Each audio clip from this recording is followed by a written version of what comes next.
your reaction to Joe Biden's performance on the world stage. Should he be talking about ammunition levels or readiness, in a CNN interview? Well, you don't have to be General Patton to know that divulging the amount of ammo that you have on the world stage in front of potential enemies is not necessarily a good thing. In fact, it's not a good thing at all. When Joe Biden can't form coherent sentences most of the time, Kimberly, but when he does, he seems to put our nation at risk. And I say this, I look at the Ukraine thing through the prism of somebody who's fought in combat before, having been in Afghanistan for 16 months at the height of the hunt for bin Laden. Over the 20-year period of war, Kimberly, I've watched 30 of my closest friends die, lost people. God bless. And the escalatory rhetoric out of the Biden administration, and then even at the Lindsey Graham, Dick Blumenthal presser last week on Ukraine, was so unbelievably concerning. And by the way, why are we listening to somebody like Dick Blumenthal who lied about his Vietnam service record? Why do we care what Dick Blumenthal thinks about foreign policy at all? When you talk about looking at the tactical situation at Ukraine, I mean, there are so many different angles here, Kimberly, but we're talking about a best case scenario. What's the end state look like? And this is something that President Trump was always so good at defining. He's great at defining what the end state looked like and what victory was defined as. And I think the best that we can hope for in Ukraine, Kimberly, is a 10-year stalemate, something that just goes on in perpetuity like what we saw in Afghanistan and Iraq. And the longer that a conflict drags on like that, Joe Biden said in that interview on CNN that this is a munitions war. But the longer that a protracted stalemate happens in Ukraine, the more likely it is for America to get dragged into the conflict. And so I'm speaking directly to conservatives and even pragmatic Democrats. If you've got a Ukrainian flag in your bio, right, and we're sending over $100 billion to Ukraine right now of your taxpayer dollars, right? Most people in this country are spending a third of their taxes to the government, now spending it in Ukraine, right? But if you got a Ukrainian flag on your bio, do you support this war so much? Do you support Volodymyr Zelensky in a war against the Russians so much that you're willing to send your son or your daughter over to that fight to die? If the answer to that question is no, Kimberly, then you should probably, not you, but anyone who has a Ukrainian flag in their bio should probably take it out, because that's where this is headed, Kimberly. And it scares the hell out of me because our military, this is a whole nother topic. We could do a whole nother segment on this, but our military isn't ready. And the reason why we're not ready is because for the last 20 years, we completely evolved our military from fighting conventional threats to fighting asymmetric threats, fighting Al-Qaeda, Islamic extremism. But Russia is a conventional threat. They have helicopters, they have Stingers, they have surface-to-air missiles. Our infantry is not prepared to fight a force like that. I don't think the American people understand what a fight like Russia would look like. So I think Biden's doing terrible. And by the way, this is a problem that is on both sides of the aisle. I've seen Democrats, Republicans, all the entire military industrial complex in Washington. They are slow walking America towards war. And really, with the Blumenthal and Graham press conference last week, Kimberly, you're talking about dragging NATO into a fight. What you're basically saying is you're advocating for World War III. And that's not something that I'm willing to let happen without being outspoken about it. No, you're absolutely right. And I'm glad you're being very real about it. It's scary to hear, and I know you know what you're talking about. I don't see how this ends without exactly what you're saying. I mean, this is they're just walking it straight towards, U.S. intervention, United States soldiers getting involved, et cetera. And that is such a bad idea on so many levels. And I don't know how, we stop it. I mean, what do you think the timeline is for something like this? Because I'm thinking of the election, and I'm thinking President Trump is not going to let that happen. No way, no how. No, listen, Kimberly, this is what I admire so much about President Trump. He is somebody that resists groupthink at all costs.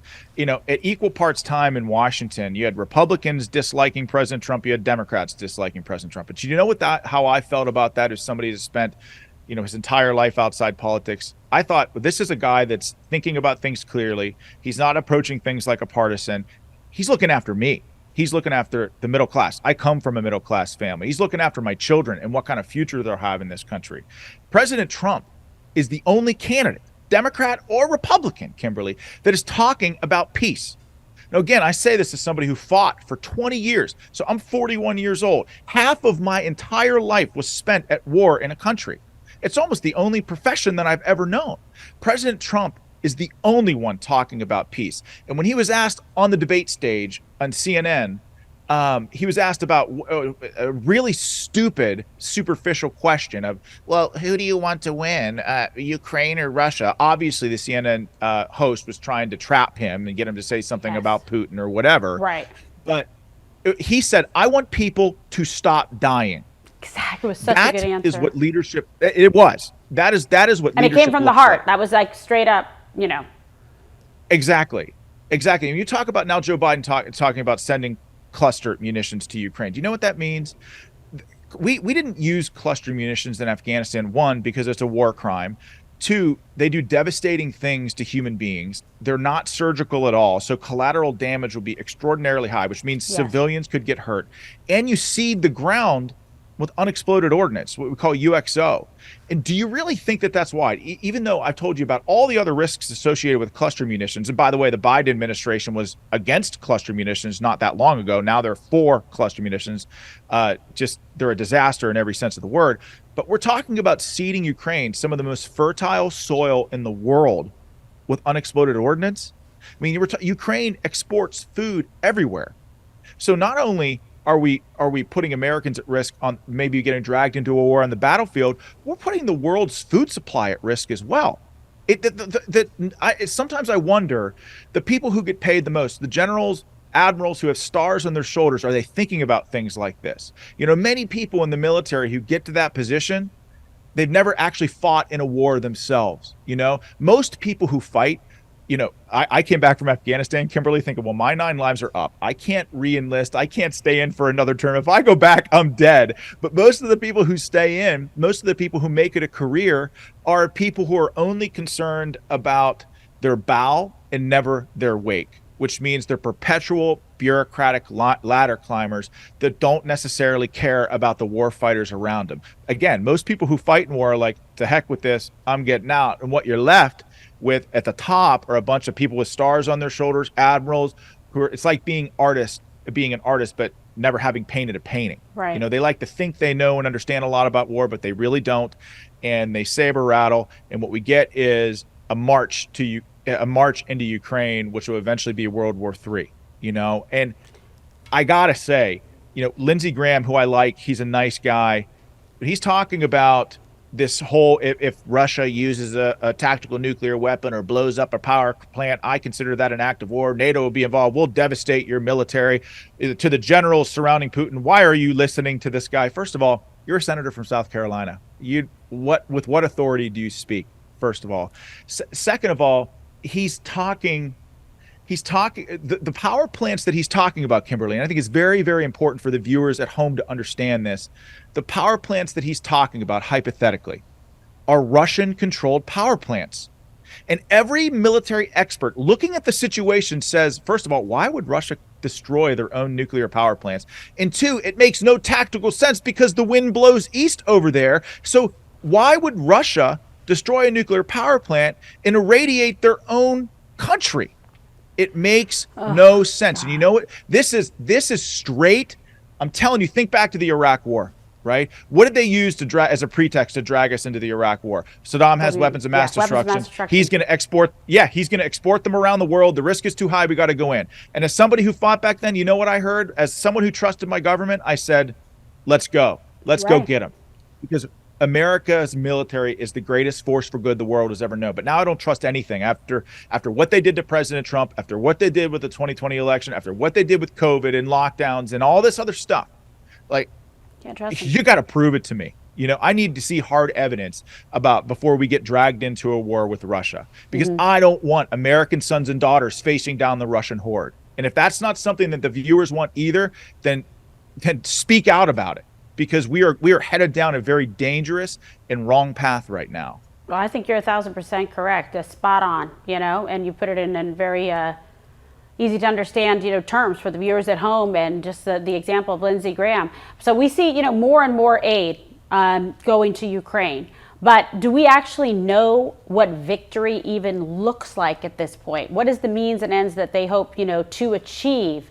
And from a tactical perspective, what is the strategy in this war? That's exactly right. I mean, that's the $1 million question. What's the mission? What's the end state? What does victory look like? What are we using our $100+ billion on? If you listen to Democrats, Republican congressmen and women, or even Senator Graham when he was over there in Ukraine, he's like, you know what? Well, I just like seeing Russians dying. Well, you know what? First of all, as someone who's seen war and seen people die, see my friends die and the enemy die. By the way, I don't lose an ounce of sleep over taking people off the face of the planet that didn't deserve to be here. But my point is that many of the Russians who are fighting in this war are conscripts that don't want to be there. So why are you celebrating death, right? That's a big red flag. That's not what leadership is. Leadership is what President Trump is talking about. Hey, how can we calm things? How can we prevent the loss of life? That is the definition of leadership, Kimberly. Yes. As far as what does the end state look like? I don't know. But you know who I know can get the job done? Is President Trump. Do you want to know why? Because 4 years of relentless attacks in the White House against this guy, I've never seen anybody do the things that he's done. I never thought in a million years I'd see peace in the Middle East, but we had that with the Abraham Accords. No one, because we are a net exporter of natural gas. You think Russia ever thought for a second about invading Ukraine when President Trump was president? Absolutely not. We own the global natural gas space. And that's, you hear these Republican senators and congressmen, they trot this nonsense out all the time. Well, Russia's just a big landmass that's basically a gas station. Well, you know how you topple Russia? You know how you stop them from invading other countries and exporting war all over the world? You take away their only economic pillar that allows them to do it. Yes. So President Trump's drill, baby, drill. That's the kind of stuff that he's talking about. That's how you defeat America's enemies without firing a shot. President Trump understands that. Not a single other, or 15 other Republican primary opponents have a shot in hell. They don't get that. They are stuck in old neoconservative ways of thinking that frankly have failed us for the last 20 years. Ask yourself, Kimberly, what do we have to show for Iraq? A net negative, I would argue. What do we have to show for Afghanistan? I was very proud of my service there. And if this country was ever at risk of attack, I'd be the first to raise my right hand to volunteer to serve to protect this country again. I know you would. But what do we have to show for those wars? Thousands of American dead, tens of thousands wounded, millions of Iraqis dead. We empowered our enemy in Iran, right, by removing Iran's only check and balance is Saddam Hussein in the region. We toppled autocrats in Egypt. We toppled an autocrat in Libya. We topple autocrats all over the Middle East. And what do we have to show for it? It's a powder keg over there. So maybe it's time for some new ways of thinking, Kimberly. And that's what I like about President Trump. He brings that and he's not afraid to advocate for that stuff. No, you're absolutely right. It's just I'm getting a little bit sad now because, God, do I wish that you were in office. Oh, just imagine.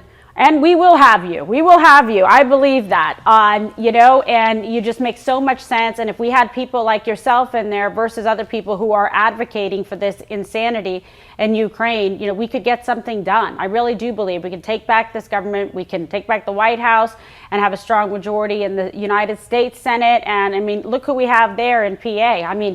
What a shame that whole situation is. It's sad. We got Joe Biden in the White House. We got Fetterman. It's unbelievable to me when we can have someone who are somebody who's so intelligent, smart, articulate, a true warrior, a hero, someone who loves this country with every fiber and being in his body. And I'll tell you, I think there's so many Americans, so many more Americans that are rightly skeptical of what seems like a blank check to Ukraine. They feel what you are saying. And they're thinking about these issues.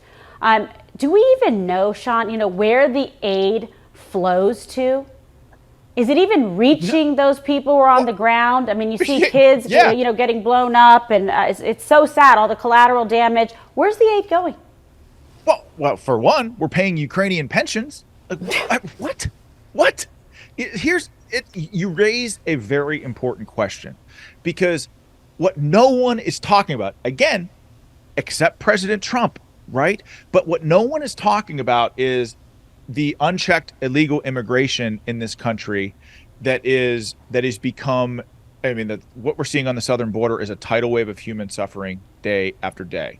human sex trafficking is real, and the likes of which, like, there is modern day slavery in this country. It's just that you don't see public auctions and shackles. It all happens online behind the curtains. And I think you're seeing The Sound of Freedom, and the interest in that movie is because Americans know it.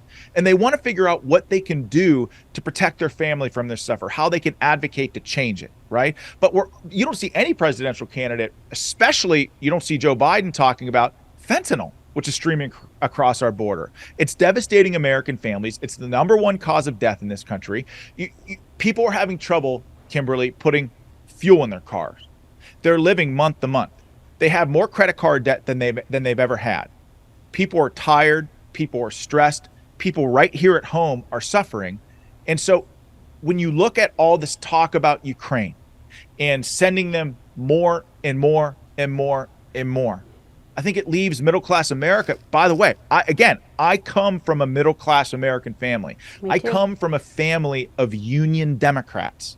And these people, they don't even recognize their Democrat Party. And many of the Union Democrats in my family are more pro-Trump than the Republican people in my family. So it just sort of tells you the crazy cross-section of people. Make sure they get out and vote. Yeah, they will. But it's just, I think what happens is, Kimberly, is people see like a misallocation of our resources in this country when there's such tremendous suffering here at home, and they wonder why. And I think that President Trump is really the only one speaking directly to those issues. And by the way, other candidates will say, they'll probably watch this and say, I don't know what Parnell's talking about. I talk about this stuff too, but you can't talk about this stuff with any sort of intellectual honesty unless you are vehemently opposed to the war in Ukraine. You just can't, because they come hand in hand, right? And so President Trump does it. I appreciate that he does it, and I think millions of Americans do too. And the most important thing is now is that everyone in this country, if you support this country and what it could look like, and you want your kids to inherit a future that's rich with opportunity and a country that's free, you've got to consider yourself an ambassador for America. You can't stay silent anymore. You have to stay in the fight, and that means getting out there and getting elected, but doing everything you can to change people's perspectives if they don't agree with you. And that means being outspoken, right. And that doesn't come without risk, Kimberly, as you know. We know. But you guys, I know, you definitely know, but it's just, Americans have to get in the fight, stay in the fight, and not stop until we win. It's just that simple. That's true. We all have to get in, be ambassadors to this country, and get in the arena and fight like hell.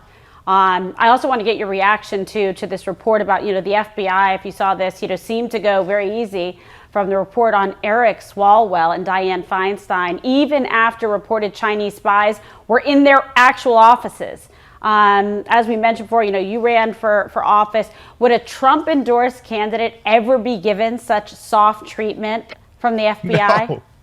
No, in fact, if you're a Trump-endorsed candidate like me, every private document that you've ever had in your life was, for me, at least for me, was leaked to the media and all my donors. Because they're scared to hell of you. That's the thing. Yeah, they were scared of you. Well, it's like, if you're a Trump-endorsed candidate, the answer is, of course, you can't expect that level of treatment. And with Swalwell, the thing that is so alarming about it is that, first of all, the FBI handled him with kid gloves, right? But then he went out there, and I'm sure you saw this. He's like, anytime he was attacked on Fang, it was like, well, the FBI cleared me. The FBI cleared me. Well, clearly they did not. In fact, what we learned through this investigation in this potential whistleblower is that the FBI had a FISA warrant on Fang, was monitoring her communications, text messages, audio. Maybe they have video, which means, what do they have on Eric Swalwell? How can they leverage that to get a positive voting record from Eric Swalwell on Intel? And if the FBI has this information, he's compromised. And if the FBI has it, the CCP does too. What does the CCP have on Dianne Feinstein? What does the CCP have on Joe Biden or Hunter Biden? How might they use whatever leverage that they have to get a more favorable position on foreign policy, or get a favorable vote in Congress or in the Senate? You look at what happened with Dianne Feinstein. The FBI didn't pursue an investigation into the spy that was embedded with her for 20 years because they needed Dianne Feinstein, who was a ranking member of the Senate Intelligence Committee at the time. They needed her to give them favorable treatment. But yet the FBI has time to go after January 6th grandmas who might be able to be charged with unlawful parading and hunt her down in 2 weeks, or target pro-life protesters outside of abortion clinics? Or do we know who laid the pipe bombs outside of the DNC and RNC on January 6th? No. Do we know who Ray Epps is? No. Do we know who the Supreme Court leaker is? No. Certainly seems like there's a two-tier justice system. And oh, by the way, I didn't even mention, spying on President Trump's campaign. Right. I didn't even mention the hundreds of millions of dollars that was poured into the Russia hoax. I didn't even mention this BS document scandal. Does it seem like our priorities might be messed up here in this country? Because, I think they are. Yeah, it's really true. I mean, you just never thought it would really be this bad. I don't know. I knew it was going to be bad, but this is just on a whole other level. And I really hope people pay attention and wake up as it relates to Ukraine as well. I mean, it's affecting everything, a global economy, all of the above. People can't just act like, well, it's not in my backyard. They're trying to bring our backyard into that backyard. So people better start waking up and paying attention and doing something, about it, because it's actually terrifying when you have United States senators like Lindsey Graham just talking out of his what. And I like him personally too, but my God, this is the last thing we need. And that's somebody who's very senior, in the Senate. And he's basically on this whole death march to, Ukraine, and doesn't care about, to me, think about U.S. Lives, think about, our economy, think about everything. And President Trump would have never let this happen to begin with. But, there's such a vacuum, empty, with no leadership in the White House with Joe Biden there. That's why, Putin's emboldened. That's why, we see China emboldened, moving on, Taiwan. We see, President Xi, China just having no problems, buying up millions and millions of acres of U.S. land around military bases. How about that one? Yeah. It's so crazy. It seems like it's something out of a fiction military thriller or something like that, but it's the reality that we live in. And you talk about Joe Biden talking about, we're running low on 155 artillery shells. But that's a very common and important munition. But how do we, here's another question that no one's even talking about. How do we manufacture it? The top 15 companies steel companies in the world are in China. You need steel to manufacture artillery shells. Now, in order to manufacture steel, you need to have coal-fired furnaces to manufacture the steel. In order to transport the steel, you have to have trucks to bring raw materials into manufacturing facilities and trucks to carry it out. You need cheap electricity, which means you need coal, or you need natural gas, or you need hydroelectric or nuclear. What sure as hell ain't going to cut it is solar and wind. But Kimberly, these are the very things that the Democrat Party has been at war with these industries for 20 years. So we need 155 shells. We're sending them all to Ukraine. Okay, well, how do we manufacture them ourselves? So it is so incredibly important. And this is what it means to be America first. It means about bringing these manufacturing jobs back to this country. Absolutely. I come from Pittsburgh, Pennsylvania. It's the Steel City.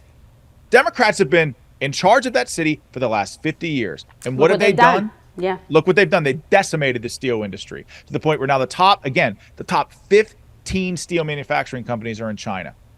What do we do, Kimberly? How do we circumvent that? Right. It's a huge problem. I mean, people need to wake up. It's eye-popping to me. I mean, I get it. You get it. But, elections matter, that have consequences, and your vote, matters. That's why we got to get out there. Thank God President Trump is crushing it coast to coast. He's doing really well. He's surging in Iowa. He's, beating DeSantis here in Florida, double digits. So hopefully let's keep going straight to the general election. Let's get ready for that and all these states to combat the cheating, because these people are dug in. They're going to try to do anything they can to not let Trump back in the White House. Like you mentioned, all the stuff that they've been doing from day one, fake investigations, Russiagate, Mueller, documents, the Manhattan DA, the stupid Jack Smith thing. I mean, all of it is just trying to take out Biden's top political rival and make sure Trump doesn't get back in the White House. I mean, that's what they're doing. That's it. That's the only reason. And what I tell to people all the time is if they thought that he wasn't a threat, none of this would be happening. Literally. The only reason they're doing this is because they know the man is going to have a tidal wave of support. I was on the front lines in Pennsylvania. I mean, I saw what they did on all fronts in Pennsylvania. The numbers did not work. I've said it over and over and over again. They still don't add up. I mean, you can't say that, but without being called an election denier or whatever. But the reality is what we're learning over time is that anything that the Democrats accuse Republicans of, they themselves are guilty of. And so 100%. And by the way, after the 2020 election, they couldn't even keep their mouth shut. They ran a Time magazine piece about how they fortified it, which is synonymous with rigged. So give me a break with this nonsense. Yeah, they're after President Trump on all fronts because they know he can win, because they know he's a threat, and we can't cower in the face of that. And this is kind of the problem with the the gentleman loser wing of the Republican Party. Stop cowering when you get attacked. Stop looking to ingratiate yourself with a media who will never like you. They might use you in the moment to push forth some ridiculous progressive agenda, right? Be the token Republican that's in support of that progressive agenda. But stop trying to be in the popular club. Stop being in the in crowd. When you go public with being a conservative or being a Republican or a Trump supporter, you know they're going to come for you. They're going to come for you even more relentlessly if they know you're effective. Don't cower.